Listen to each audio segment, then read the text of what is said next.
time for all of us is truly an expansive and deepening experience. And we know that Dr. Pjae gets herself combobulated quickly and effortlessly and easily and joins us in perfect right timing. So, for the perfect manifestation of this prayer, I say thank you, Source. Thank you, God. Thank you, life. We call it good. We know it is, and we let it be. And so it is. And so it is. So it is. And now it is. And so it is. Oh, that's right. I love that. And now it is. And look who just showed up. Up she just showed. Well, we prayed her in. Combobulated as expected. Hey, Pjae, welcome to your meeting.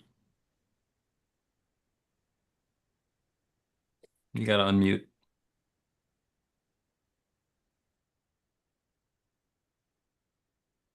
Okay, there we are. Okay, we don't want any of that. All these little signs going on, kicking off, yada yada. Okay, there we are. Here we are. Hello, everybody. Sorry. Okay, so where is? Hang on. She's here. Yes, thank you. Yes. Can you hear me? Okay. Where are we? Are we just getting started? We just prayed in, and the prayer included you showing up. And there you are. I love how spirit works beautifully. Told me just in time. Getting myself over here. All right. So thank you all so much for coming this morning. Welcome. We'll just see how the day turns out. I think it's going to be beautiful as usual. Looking for my notes here. Hang on. I would love to introduce our guest in the way that she deserves to be introduced. So, well, okay. That isn't going to happen. So, what I'm going to ask is that our host introduce herself. Can you please do that for me? I'm so sorry, but can you please introduce yourself?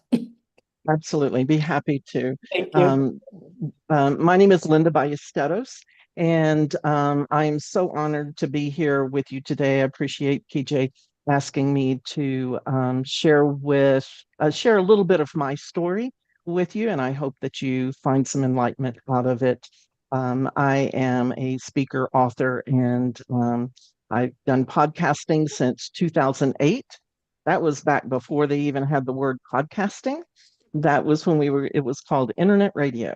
And so I just want to share a little bit of my story of a point in my life that I discovered a new definition for bravery.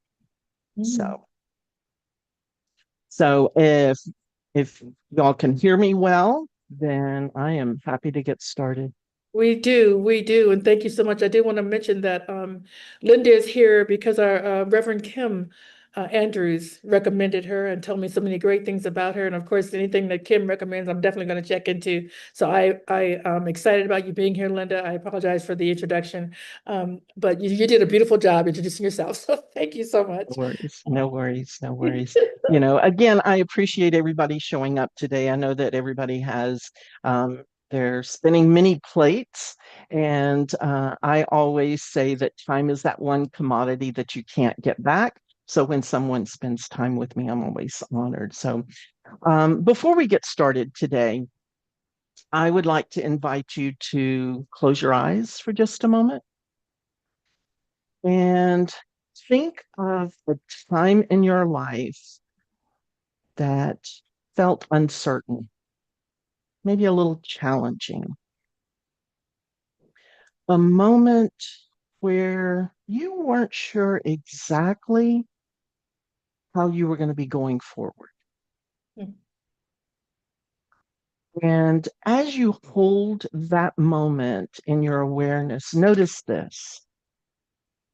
Notice how somehow, some way, you found the courage to make it here today. So open your eyes when you're ready.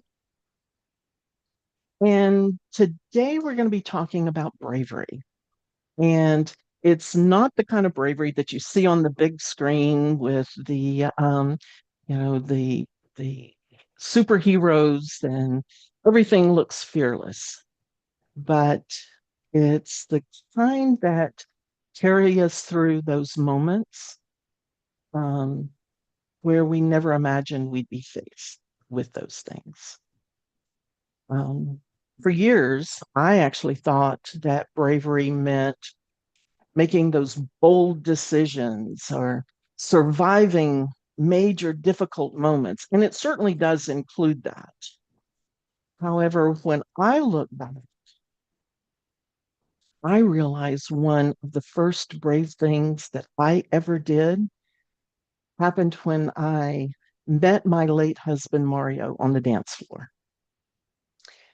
We met late in life, and our adult children were out creating their own life. And it was just the two of us. And he truly was not just my dance partner, but he truly was my life partner. He was brilliant. He was a CPA, a CFO, ran large companies. What I love most about him is he had a wicked sense of humor. And we laughed together. We built a beautiful life together. And we grew personally and spiritually together. And I thought the bravest thing that I had ever done was being vulnerable enough to love him deeper than I had ever loved before. But after a while, I realized that the braver thing was allowing myself to receive his love. And it was a kind of love, again, I had never experienced before. There were no conditions, no expectations. It was just love. But you know what I didn't know at that time was that that same love that opened my heart in a way it had never been opened before would one day ask me to become braver in an entirely different way. We'd been married 16 years when he received the diagnosis. And up until that point, I thought bravery was stepping into the unknown, and it certainly is. Um, However, becoming a caregiver, that was a different kind of brave. Um, I it wasn't just those courageous moments. You know, there wasn't one big moment that I could say that was a moment. It was showing up every single day, even when I was exhausted, I was overwhelmed, when I was emotionally drained. It was managing doctor's appointments, researching the treatment options. It was advocating for Mario and somehow trying to become that strong one when, honestly, inside I felt anything, but it certainly wasn't strong. And people used to tell me then, you are so brave. And again, honestly, I didn't feel brave at all. I felt like I was treading water, just trying to stay afloat. Um, and when I think about it, I realize, that's the thing about bravery. Um, it rarely feels brave while you're living through it. Um, Sometimes bravery just looks like continuing to put one foot in front of the other while life is asking more of you than you imagined you could give. And if any of you here have been a caregiver, you You know what that's like. Before the diagnosis, we had moved to Portland, Oregon, where we did not have a support group. We didn't think we were going to need a support group. We were just living life. You see, Texas is home for us. We both grew up there. That's where family and friends are. So it's always been home for us. Several years into Mario's illness, there was a moment when I realized I couldn't do this by myself anymore. And I remember one day quietly saying, where he couldn't hear me because he already knew that all of our focus was on him. And that already, he didn't like that feeling. He was used to being in control. But I remember saying out loud, I can't do this alone anymore. And in that moment, that was my quiet cry for help. I would have never said it out loud where anyone could hear me, but I said it out loud for me to hear it and Mm. for spirit to hear it. You know, up until then, I thought I made a commitment to this man when I married him. So I had to be strong all the time for him. You know, I had to handle all the decisions and I had to hold everything together. And I also knew that growing up the way I did, I didn't want anyone to know that I was struggling. I didn't want anyone to know that I couldn't handle this. But, you know, life has a way of humbling us and teaching us deeper meanings and deeper truths. The very next day after I made that statement, a dear friend of ours from Houston reached out just really to see how we were doing. And she knew about his health struggle and she was just checking. But then she realized that I was struggling. And she and her husband invited us to make the trip back home to get a second opinion and to stay with them during that time.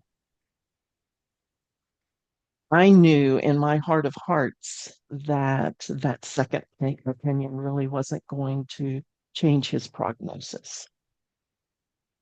However, I also knew that we both needed family, friends, and community then more than ever. And I was right. The doctor said it out loud. His condition was terminal. And in that moment, the silence was deafening. I think Mario embraced it much quicker than I did because he knew that we had exhausted all options. And that included all options, even looking at alternative healing. Every step of the way, we looked at all of our options. Um, but we were at peace with the path that we had taken. We were at peace with where we are. But that changed my role.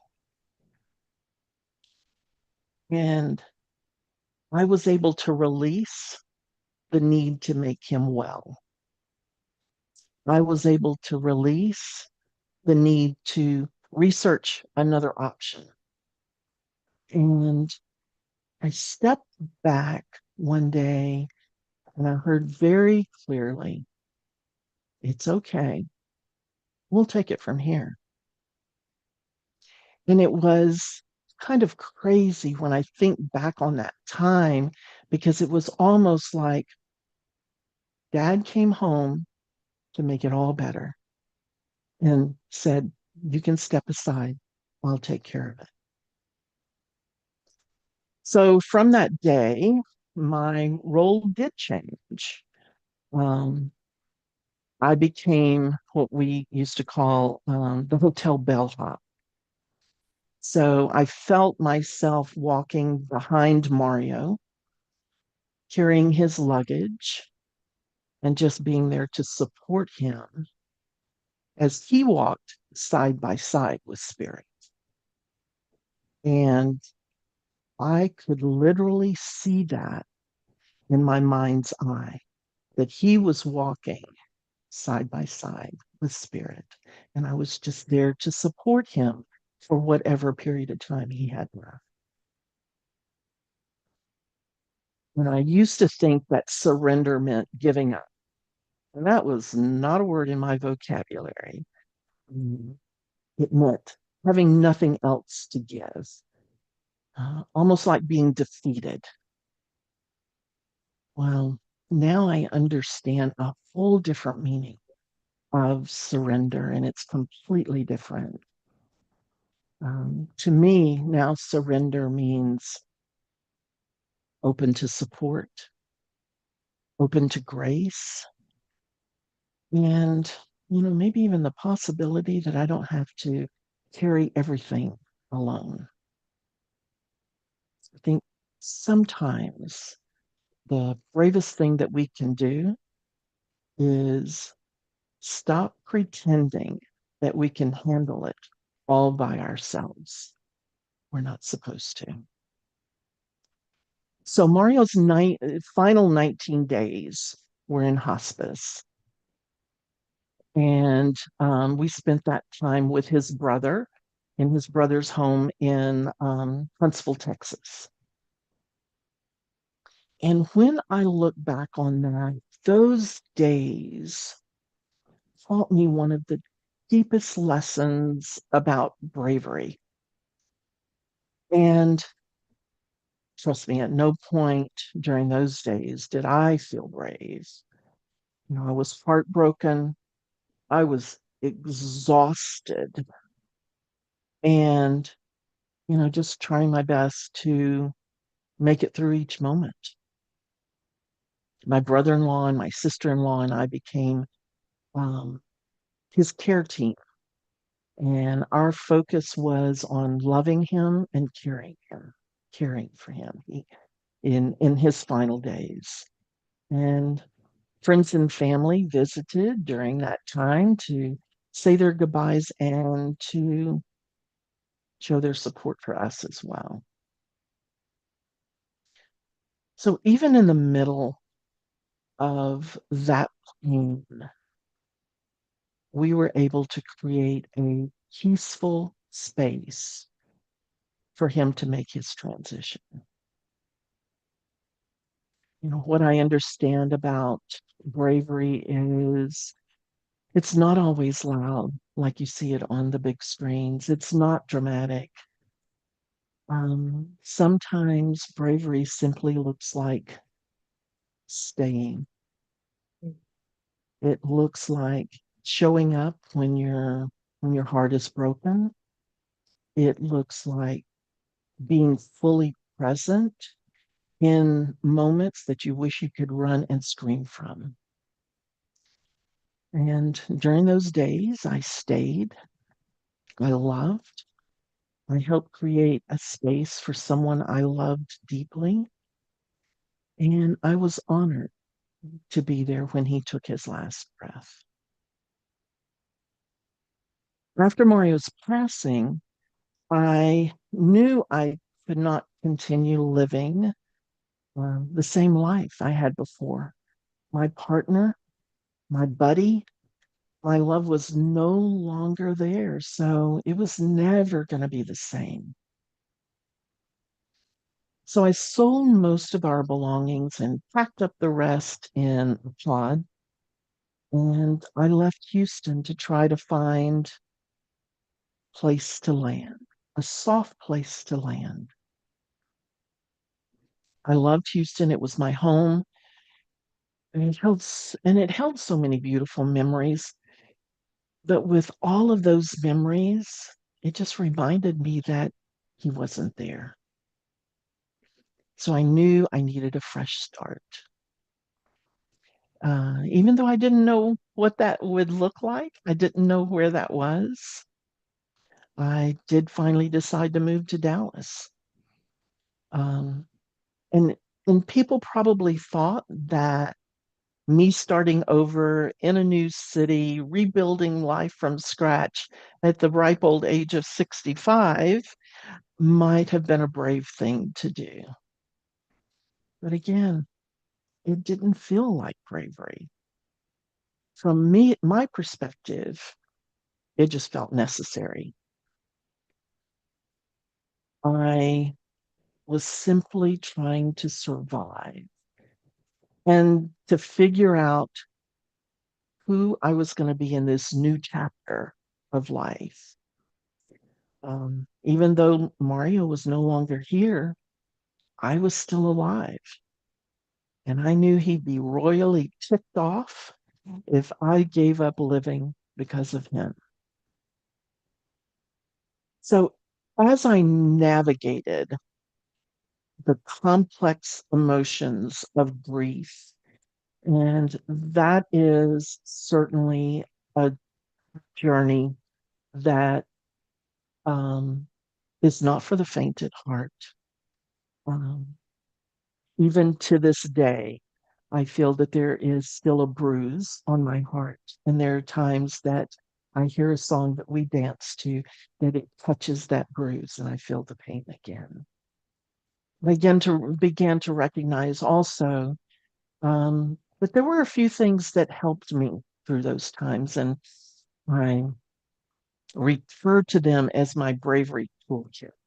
So I'll share some of those with you. Now, um, trust me, it did not remove the pain, and it didn't give me all the answers, but what it did do for me is it helped to ground me when I felt that life was uncertain. There have been times I've described the feeling as being untethered. So the first one was to be present to what is.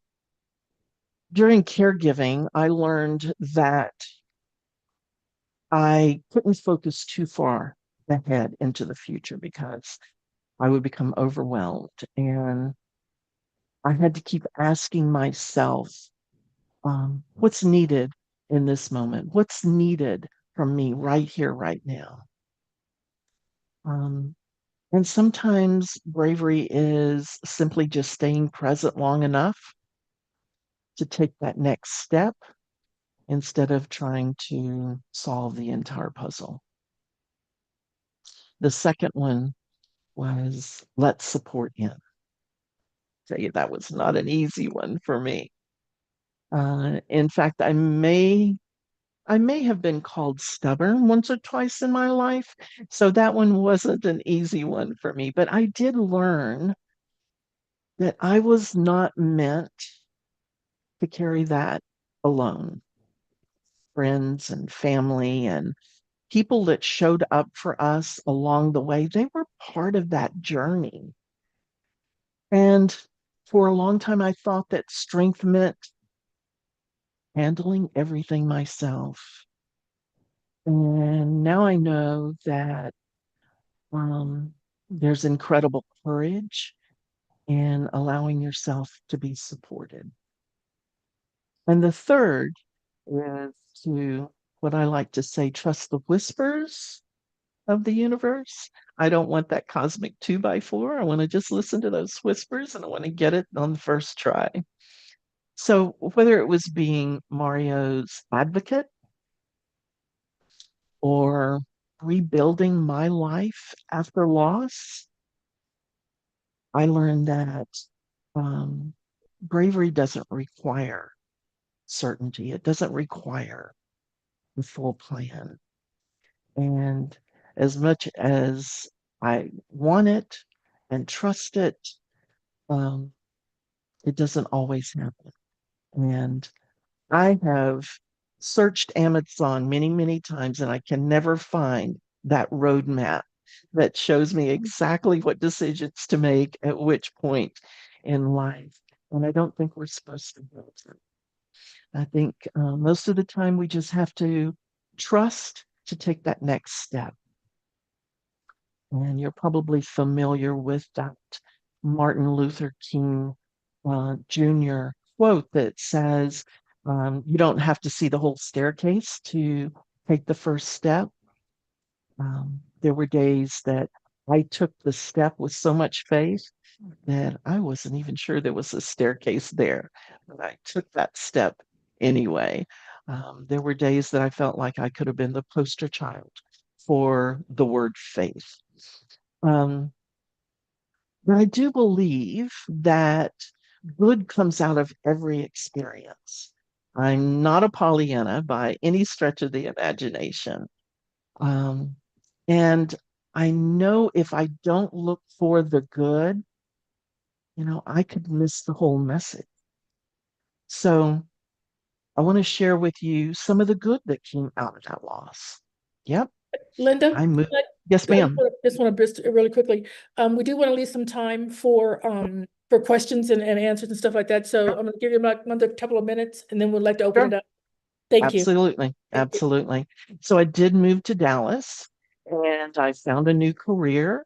And I became a leader in that industry. I created a podcast, wrote 2 books on the industry, and they both became bestsellers.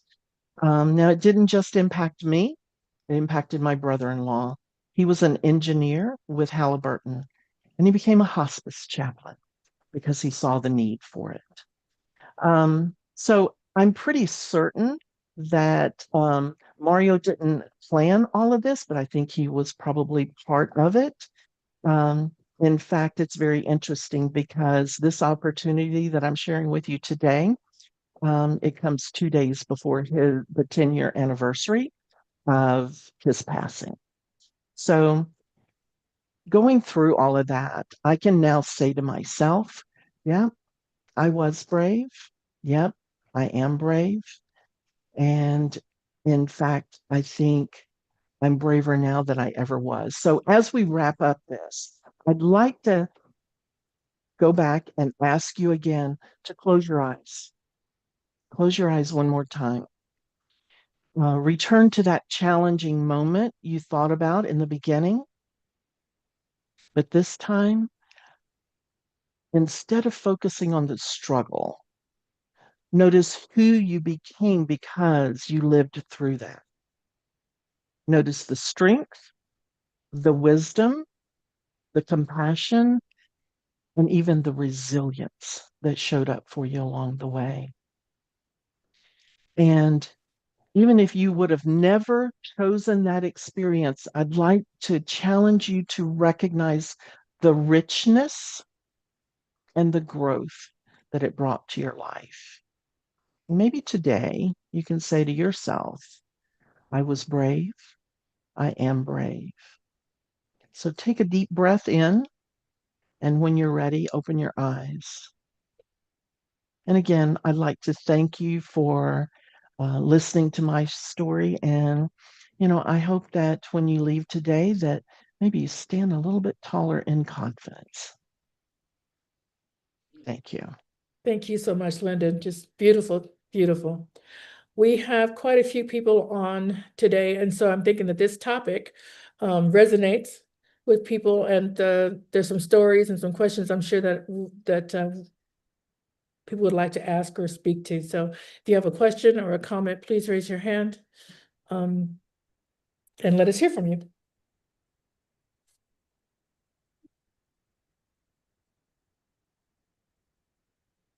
Did I leave everybody speechless? I am so sorry.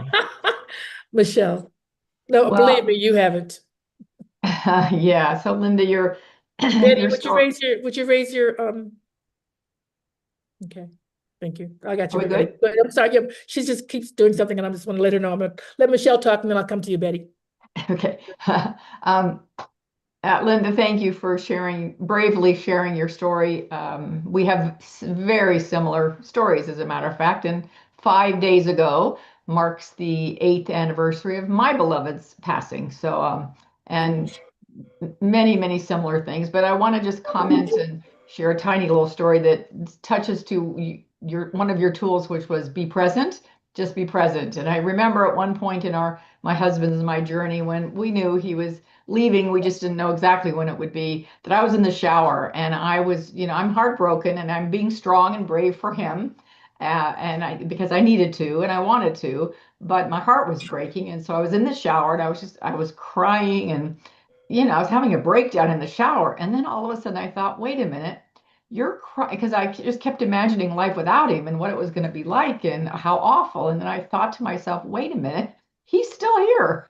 Why are you doing this to yourself? He's still with us. He's still with me. Yes, I will have to face this life without him down the road, but it's not today.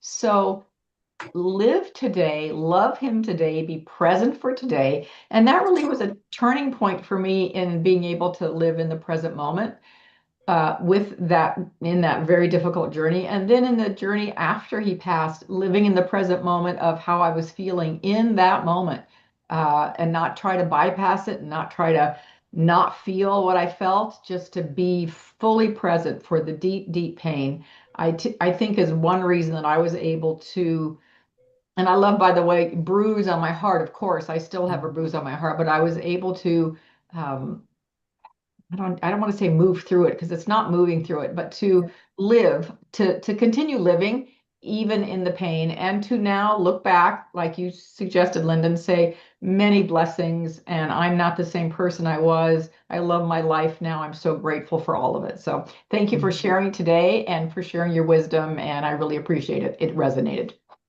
I appreciate Thank you, that, Michelle. Thank you. We have Betty with her hand raised. Okay, thank you, and I'm sorry that it's wasn't my fault. It was Zoom fault. I was trying to raise my hand, and all these cheers went up. Raising your hand was good. I saw you doing this. Anyway, so I wanted to thank you, Linda. And what sticks with me, of course, is the dance floor, the dance metaphor.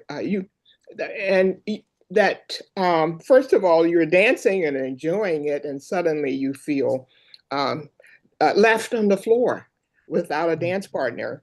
But then eventually you said, I stayed, however. I loved, however, and I decided to start over. And so that dancing metaphor will stay with me. And you are still dancing to the song that you mentioned that you danced to the first time you met, and that you're still dancing to that song in different ways. So thank you so much. Absolutely. Thank you, Betty. I appreciate that. Reverend Dr. Abigail. Thank you. Oh, that story touched my heart, and the idea of being brave and just taking one step at a time through whatever is going on. I think 2025 was my year of stepping through everything. Between having a water pipe break and then standing there thinking, what in the heck am I going to do now? It was like your thought about the whispers that come into your head. And I was guided to the right plumber, to the mediator, to the insurance, to talking with the mortgage company, to just getting through this one day at a time in the midst of moving things around, which brought 4 discs in my back, dislocated, bulging discs, excruciating pain through my legs, 2 trips to the ER, all going through at the same time, changing doctors because my doctor wasn't present for me. You wonder how you get through it. And I look back on, I got through that year by just taking that moment first thing in the morning and doing my prayers and continuing with my trust in God and having faith that today I will be shown what I need to do. And somehow you get through it. And I am just so grateful that God does send his sweet angels in forms of a variety of people to help us out. And anyway, I am grateful, as I know that you are, just different experiences, but getting through the pain and suffering of the experience in the midst of another experience. So anyway, I just wanted to share that it was your story touched me, and I appreciate it. Thank you. Thank you. I appreciate your kind words. Thank you, Abigail. Reverend Janet, you're next.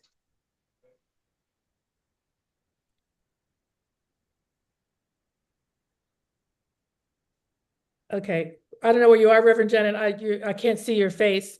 Your hand's up, but I don't see you. So I'm going to go to Jeannie and come back to you. Jeannie? Yeah. Trying to unmute. There, thank There you. you go. I thank you so much, Linda. I appreciate so many of your insights.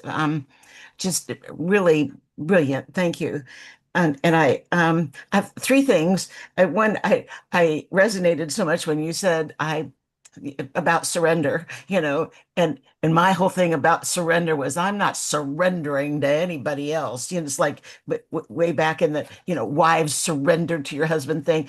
No, no, no, no. But then there was a line in my mastermind prayer which so totally changed it. And it said, I open my heart and mind and spirit in full surrender to the power of my indwelling God. And I went, well, why would I not want to surrender to the power of my indwelling God? And that changed. So I also really appreciated it. Spoke to me a lot about, and I'll remember this. I realize I don't have to do this alone. I'm so inclined to be independent, and I'll do this. And so thank you for that. Asking not only for people help, but God help, angel help, what in any form. So thank you. And, and then my third thing was I missed your fourth thing in the bravery toolkit right after you said trust the whispers of the universe. What was the fourth thing? There were only three. Oh, there were. Oh, There no were wonder only I three. missed the Yeah, fourth one. you didn't miss a thing. You didn't miss a thing. Thank you so much. This was just very Absolutely. helpful. Thank you. Absolutely. What I learned about allowing people to help is if I turned down the offers and said I could do it myself, then I was denying them the opportunity Nice. to share their love. Right. It was so when I looked at it that way, I realized, oh, that's shutting down their ability to give, to show their love. So it made me feel a little bit better by accepting the help. Good reminder. Thank you. Mhm. Thank you. Thank you so much for your comments. Reverend Janet, I don't know if you're there yet. You still have your hand up. Okay, I'm going to go ahead and go to, I'm sorry, is it Buffy Finkel? Great. Thanks, Buffy. Thank you. I will be graduating from ministerial school in June here in Olympia, and will continue to be serving this community as their, I'm calling it the community care minister. So under community care is compassionate care, and so I'm going to be working with my compassionate care team, our helping hands team, and all these other teams to understand what is ours to do as we serve our community. And I will say, we, like many centers these days, seem to be struggling with, we have practitioners here to help you. We have all these things here to help you, and nobody's calling us. Nobody's asking for help. So my intention is to actually speak to this I'm going to be the guest speaker in a couple of weeks at our center, and I'm going to talk about something along the lines of, why don't we ever ask for help? Why don't we ask for help? What are the blocks? And then I don't know, so I'm not going to say, here's what I think. I might say that a little bit, but I'm going to ask the community to speak to themselves. What is it that keeps you from asking for help? You said it, and several people have said it already. I don't want to. I know how good it feels to be of service. And when I'm told I don't need to be there for that, I'm like, well, dang, because I wanted to go and sit by the bedside or bring you a meal or whatever. And so you're telling me I can't do that, and that's disappointing me. And so you want to do it for me. Be a little caretaky and ask me for help because it makes me feel better. It's kind of all tangled up, but that whole why don't we ask for help is such a big question. What is that? I know as Americans we were trained to be individualists, and I got it, and I don't need any help, and staunch individualism is pretty sick. So shifting from that to the community, letting the community hold me, letting people as a collective support each other is a culture that we have to cultivate. I think all of us that are aware of it, cultivate it, teach it, right, point it out when it's rising up, and allow people to see, oh, this is why it works. When we hold each other, then we are doing the collective work, not the individualist thing, which is different from the unique individualized expressions of God. Individualist is like me, I don't need any help. Collective means together we are stronger. And I'll get off my soapbox now. Thanks for listening. Thank you, Buffy. And I see Steve, we have go ahead, Steve. Marlo, you have your hand up. I want to put an additional spin on this, so to speak. Okay. I'm a queer man of a lot of age. I'll put it that way. And the story was so resonant for me. I also want to look at when these times happened in our lives, when my partner Jim passed, and it was dirty, and it was ugly, and it was mean, and people were mean. And I couldn't stay in Chicago anymore because of the places we had been. We've all been through something like that. Interestingly enough, it's one of the best things that happened is I moved to San Francisco. Now, I can't say thank you, Jim, for dying on me. Yeah. And I lived at the corner of Market and Castro, which is, for a few of you will go, that's gay ground zero. And I lived on the damn corner of it.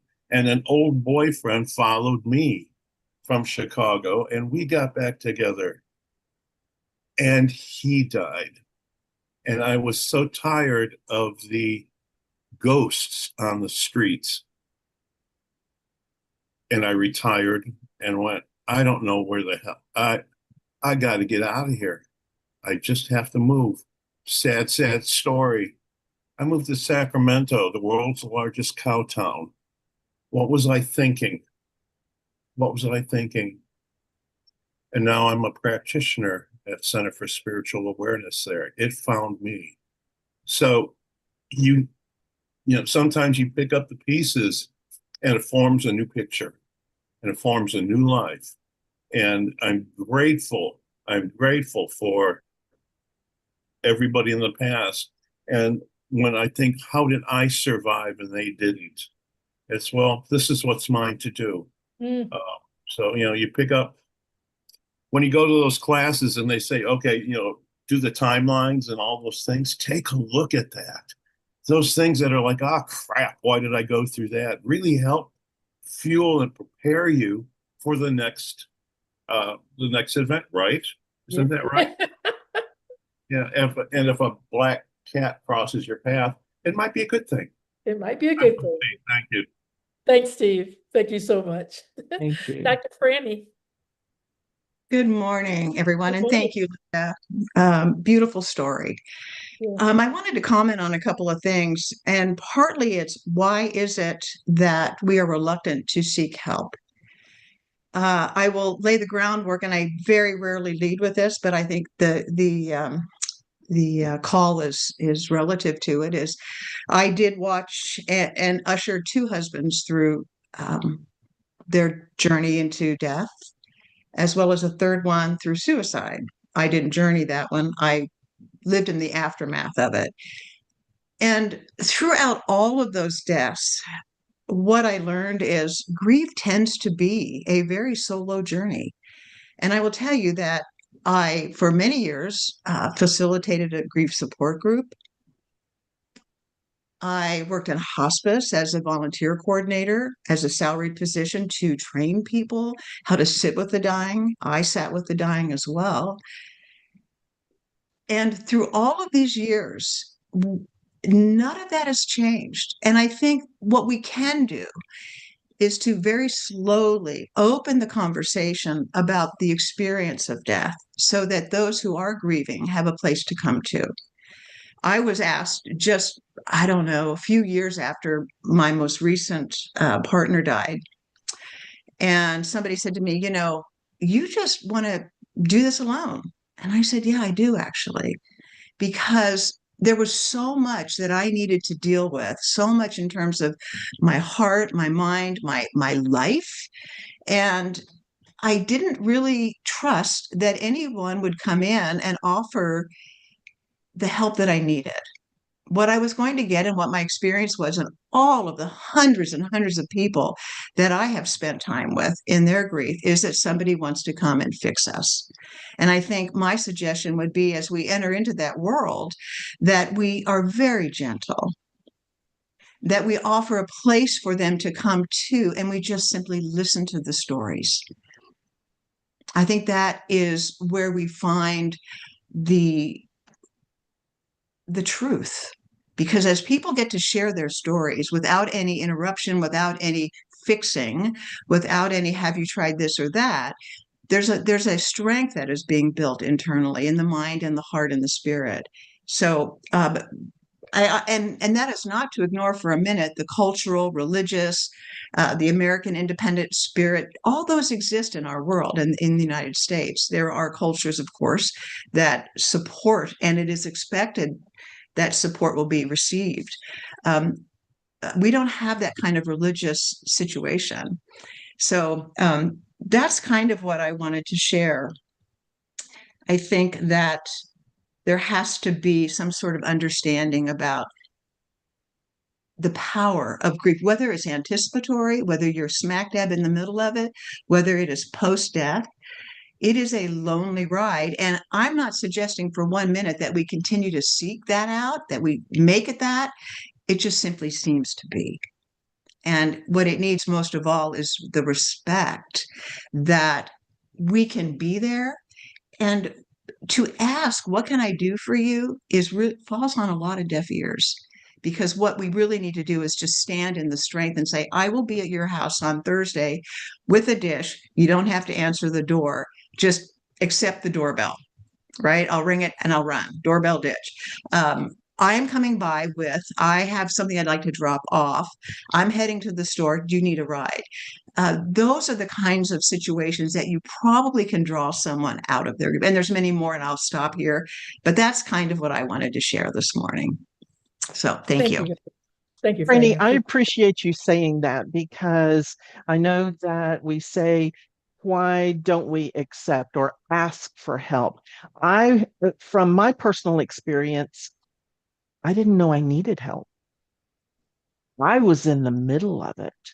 And it's sort of like putting that frog in the boiling water and gradually turning the heat up on I didn't know I was in a crisis until it was a real full-blown crisis. So I didn't know to raise my hand. I just kept cranking up what I needed to do. So Buffy, you were talking about how do we get people to actually ask for help? And I think it goes back to what Franny just said. You don't ask them. You just say, I tell you what, I'm just going to bring this casserole. In the South, we do casseroles, folks, and we do them really well. And so we would just say, I'm going to drop this off for you. I'm going to send some groceries over for you. And it doesn't matter whether they use it or not, they're receiving the love you're sending. So I think that is one of the things that don't let it stop you. If somebody says, I'm good, I don't need help. They I'd really do. also, and I'd also like to say we have to remember that the details of grief are incredibly intimate. And so, what can I do for you, whether it's through the experience of the dying or post death? Many of the concerns and the needs that that person needs are incredibly intimate, whether it's loss of your companion through just touch through sex. Perhaps it's this man that I knew or this woman that I knew or my partner used to be no longer exists in that shell of a person. These are really hard, difficult conversations to have. It is such a cracking open of the heart that many people just find it impossible to have it. So those are the kinds of things that we have to be really gentle with. Yeah. Thank you so much. We've Yeah. got a couple of people that got some things they want to say, and I would like to get to them as well. Thank you so much, everyone, for your comments. Dr. Janet, what is your comment? Oh, hello. Did you call me? Yeah, Okay. I did. I apologize because Okay. of course, my husband's in the hospital right now, and the caseworker just called, and I had to go away for a while. It's okay. What is your comment, Janet? It's okay. I'm caretaking my husband at home since he broke his hip, which was 2024, and I mean they haven't. Of course, he doesn't have a they don't expect him to die, but I'm just been caretaking him, and it's been a struggle. And there just aren't any benefits that we qualify for. He did military service in England, so we don't get that. And his Social Security is too high to get Medi-Cal, and we live in California. And I love that, and I love my friends, and I'm having a great time with my center. But I am the caregiver, and I've been doing this for 2 years. And it's hard. It's just hard, and it's a lot of work. But I try to schedule in things that make me happy, like swimming at the Y, and occasionally going to some kind of performance and singing choirs and participation in my center. But it's just I just want to acknowledge it's really hard to take care of someone who has so many needs. Thank you, Janet. You're exactly right. Thank you. Susan Silverman? I wasn't going to say anything, but I feel like I should. My niece just passed away on the 18th of this month, and I have been taking care of her since December with the help of her sister here in my home. And we kept thinking she was going to get better, and she gradually got worse and worse and worse. And she was only 74, but she had a very complicated case of cancer. And I didn't realize until it was over and she was gone. I'm just coming out of the fog now. I mean, it's just, well, and I think it's a good thing. If I had to think about all those things and all those feelings, I would have probably been a mess. But I'm not used to not thinking. So when I saw this was coming up today, I thought, well, I'm going to go and I'm going to listen because my brain is finally starting to come out of the fog. And I just want to credit my spiritual friends, my spiritual community, my spiritual church. It's just like, if I don't know what people do when they go through life's tragedies or turmoils or just normal things that happen to us in life without a spiritual community. I sure don't want to ever try that. And I'm glad you all were here for me today. Thank you. Thank you, Susan. Thank you so much. Jay, you have a comment? Yes. Hi, guys. Unfortunately, if I try to do my camera, you get blank. It's okay. So it's okay. It's okay, thanks. I just want to say that I know it was expressed to, send food to show you care, but I want to say when my sister passed, when my grandmother passed, we were inundated with food that, we had no room. And honestly, I loved when my friend came when my sister passed, and she came over, she started doing laundry for me, started doing the dishes. It's like, I think it's important to really take into consideration the person you're dealing with and seeing what they need, because it was hard for me to say, I need this, right? I'm like, yeah, like everybody expressed, I got this. You want to be so strong. And I think in society that I feel that we're not encouraged to seek help. It's easy for us to give, but it's harder to receive, right? Yeah. And so I say be mindful, and really not just not just arbitrarily give, because it may put more stressor on the person, you know. So be mindful of that. And yeah, that's my share. I am complete. Okay. Thank you so much. Thank you, Jay. Jay. Thank you so much. So Ruth, you're going to be our final comment today. Thank you so much for doing that. And then we have a couple of things from Bill. So all right. Well, all of you. I'm very impressed with all that has been shared today. And and was listening to Buffy, and I was reminded of all the things that are available to us in spiritual community, the sacred circle within Anton that lets people, gives people some support in the way of cards is just beautiful. I think those kinds of things that our spiritual community can do for us, just letting us know that we are cared for is part of it. But also, I try to make sure there is a care committee that is doing exactly what we're saying in every one of the churches and centers that I work with. We need to make sure there are people who are paying attention and being there. And I love doing the laundry, washing and cleaning the floor, whatever. Someone just said they bought a bag of toilet paper. I love that.